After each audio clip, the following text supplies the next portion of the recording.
Hi everybody, this is Talfi bringing you the addendum video to my Fire Emblem Echoes, Shadows of Valentia, 100% growth except Python's defense, LTC. This is the first of 3 possible turn saves over my run. All of these were executed in a single consecutive run, though I only recorded the turn saves. So a single continuous run. To get the first turn save in Desaix's Fortress, when we don't have a mage, we need to find some way of hitting his resistance. And the answer to that is the Radiant Bow, named the Armor Slayer for obvious reasons.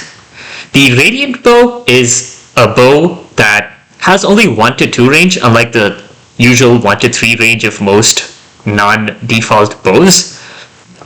But it hits resistance, and with a Max Forge Radiant Bow, Grey, who has the lower defense and hence will get targeted by Desaix, has just enough attack to one-round Desaix with a double crit.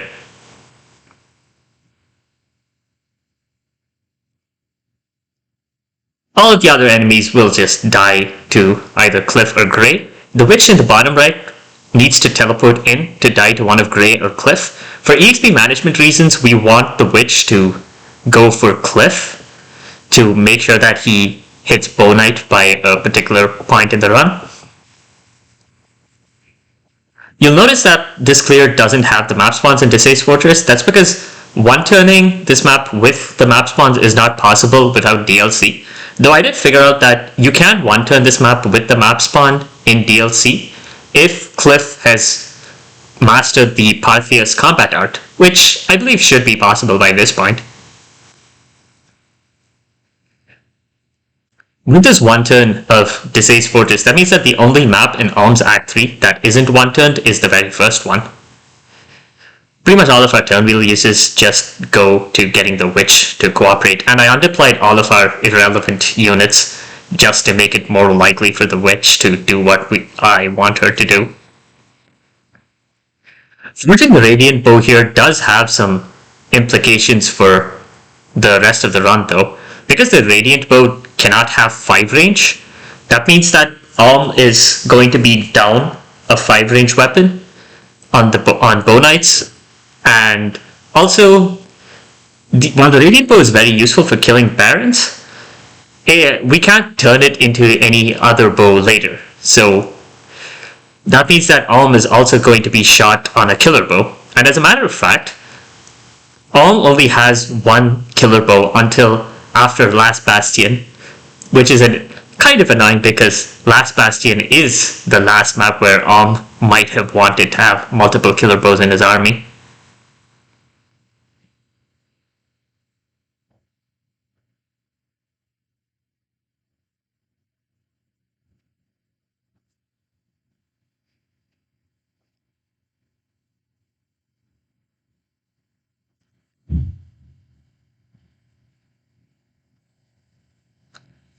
Alm's Act 3 Peddler is no longer used for the killer bow in this updated route, and instead it's used to send the Pegasus cheese over to Celica's route, though I did figure out a way to avoid needing to do that as well. I won't go into the details here. Those of you who are present in the efficiency Discord, I've talked about it over there. But basically the idea is that once you get rid of the need for May to kill Jeddah in Act 4 of Celica's route, she no longer needs to be given all of the Priory wells, and that's how you can get an extra 2 speed on S without needing the Pegasus cheese from Alm. Anyway, that's Desaix's Fortress in 1 turn.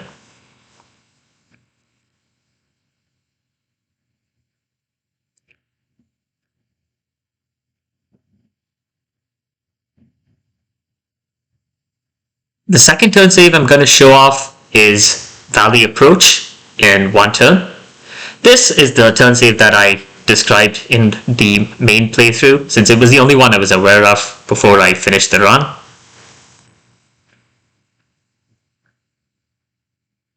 The clear is pretty much the same as the main clear, except that this time I forged the Silver Lance to maximum. And also we're going to give Est 3 Pegasus cheeses, including the one which Alm sent over. This lets her hit the AS threshold to double the boss, Blake, with the Silver Lance, which will let her one-round him. Something else I learned after I finished the playthrough is the reason I couldn't get Blake to backfire with his Shadow Sword. Blake has a hidden passive anti-hex skill, which is the same passive skill Dreadfighters have, which reduces the chance of them facing a backfire from the Shadow Sword. And that's why even with about 50 attempts, I couldn't get him to backfire. It should still be possible, but it would be an event with extremely low likelihood. And as of right now, we don't have any good ways of rigging, like hacking how skills work in Shadows of Valentia.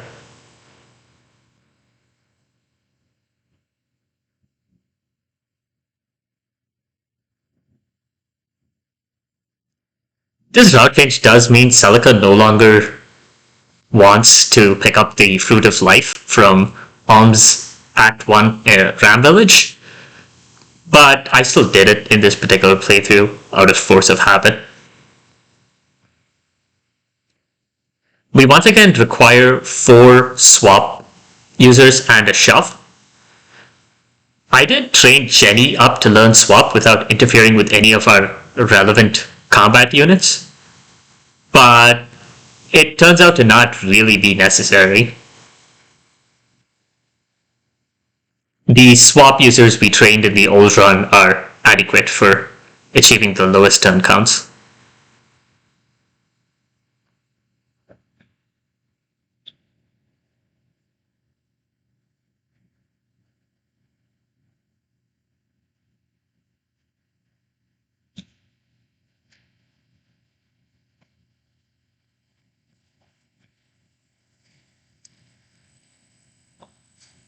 We watch everybody die to complete Valley Approach in 1 turn.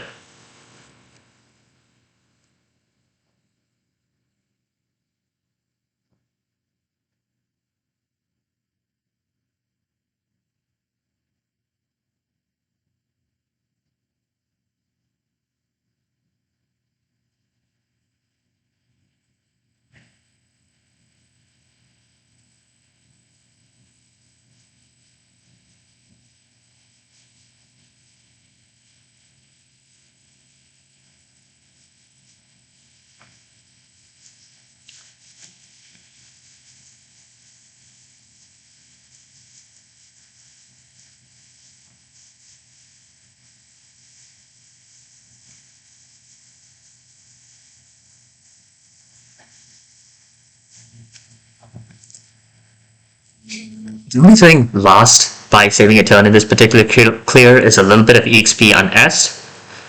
120 Desaix Fortress does cost Grey about a level, and that makes a bunch of future clears more convoluted since he only becomes a Bow Knight for the first map of Act 4, but we can still get all the turn counts and the EXP management that we want.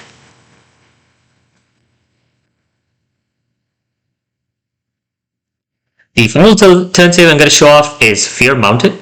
To get this turn save, Faye needs to have 22 magic, and we also need to have 4 high movement swap users.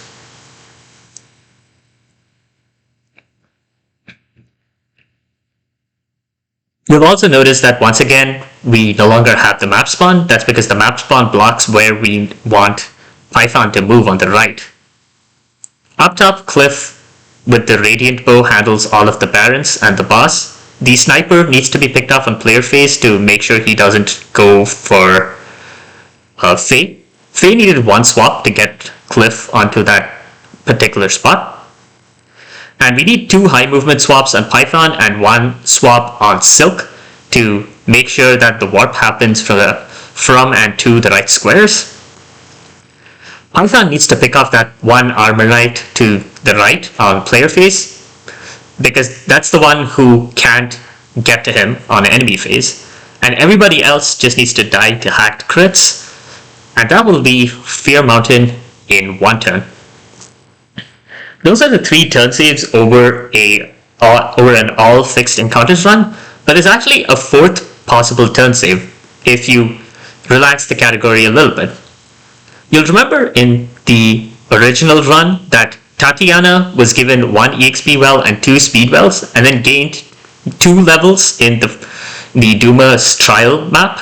Well, sorry, the Duma's apostle map in Fear Shrine, and then gained another 2 levels in the Hexlock shield fight. However, if we're really careful about how we manage our bows, then Celica only needs to send 1 steel bow to Alm in Act 4 via the Peddler. She can keep the silver bow to herself to forge into a radiant bow so that Leon can kill Jeddah instead of May, as previously discussed.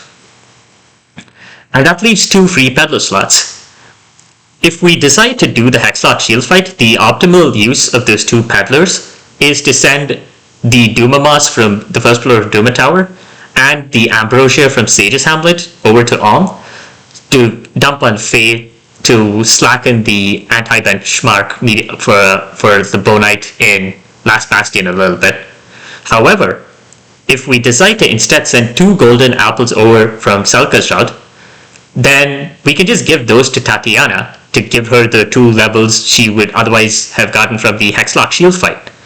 And that means that followed up with the 2 remaining EXP wells from the Silver Shrine, Tatiana can hit Warp for Zeke's map while saving a turn. The turn count scroll you're going to see is for a run where I did just that. I skipped the Hexlock shield fight.